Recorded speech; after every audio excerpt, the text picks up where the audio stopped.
So, So how are you feeling? I feel good, man. I feel good. Yeah. So today, this is the second competition. Um, I think it's kind of like a round robin. So the first guy, there's just two of us in our bracket. So we're doing the best two out of three. That'll be for Gi, and then no Gi. I think there's two or three other people. So I'll get, a little bit more exposure to no Gi today. But yeah, I feel good. Yeah. Yeah. I'm in a different headspace today than I was the first match. Yeah. Yeah. So what'd you learn? What'd you learn the last time? Daniel Aguilar. The last time was the first ever competition, so like everything was just kind of a blur. Everything just moved so fast. Yeah. The match moved fast, like the experience Jose moved Mero. fast. I was really just like Richard discombobulated. Bernard. Richard So, Bernard. George Bullpen see me in the I red think that vest. what I learned the most is that like I have a lot to learn still. I think that you have a misguided understanding of maybe how tough you are, how strong you are, and rarely do we really put ourselves in that environment. So like the competition aspect, I think is important because when you're training, you don't really get a chance to like test yourself with like real stress. There's a lot of different stress that comes from being in this environment, being on a clock, being up against people that you've never seen before. That's something that's really hard to simulate in normal training. So Yeah. I think that like I've learned that is an aspect of training also that needs to be trained, right? Just like you train your skills, you train to get in better shape, you train to get better flexibility. You also have to train yourself on stress inoculation, and that is something that personally I'm not good at. Like I can feel the nerves creeping in right now. Like that's why I'm doing these competitions. Yeah. Yeah, you were wearing a lot of hats last time.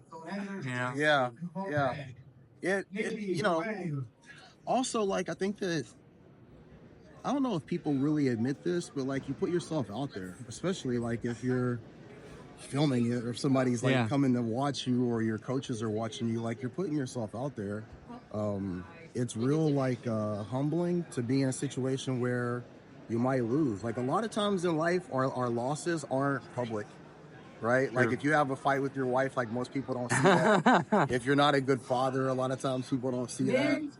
Like doing this kind of stuff at my age, I don't need to put myself in a position where I'm showing my losses to the world. Yeah. Or even showing them to myself. Like I could not be doing this.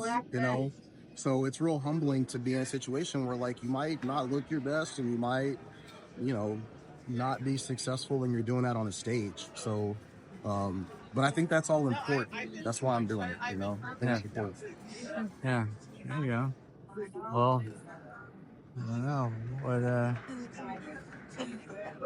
Yeah, I don't know. It's like I kind of don't want to like get your head going. That's why I'm not like really No, talking. I mean, look, So it's like- I'm approaching it like another role. I roll Yeah. every week. Yeah. True. And, some of those roles I'm successful, some of those roles I'm not.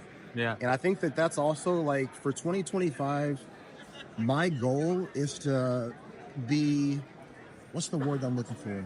Content, right? You should never be content with not attempting. Like you should always attempt, you should always train, you should always try to do your best. But at some point in time, you do have to get to a point in life where you're okay. Like I've never been the kind of person that has ever been content with anything. I've never been happy with my house, my status, the amount of money that I make. Like I'm always in this weird like headspace. And I want to use jiu-jitsu to put me in an environment where sometimes there's nothing you can do about it other than just put the time, effort, and training into getting better. And like sometimes that has to be enough. Like I'm doing all the right things. I'm going to class, I'm eating better, I quit drinking, I'm training. The results of what comes from that, I don't have any control over. I'm trying to get more comfortable with not having control. Yeah. And so these competitions and this environment in general is about me relinquishing a little bit of control. I think that's important for me. I need that in my life developmentally. Yeah. It's good. So, all right, we'll Let's see get how it warm. goes. Yeah. Yeah.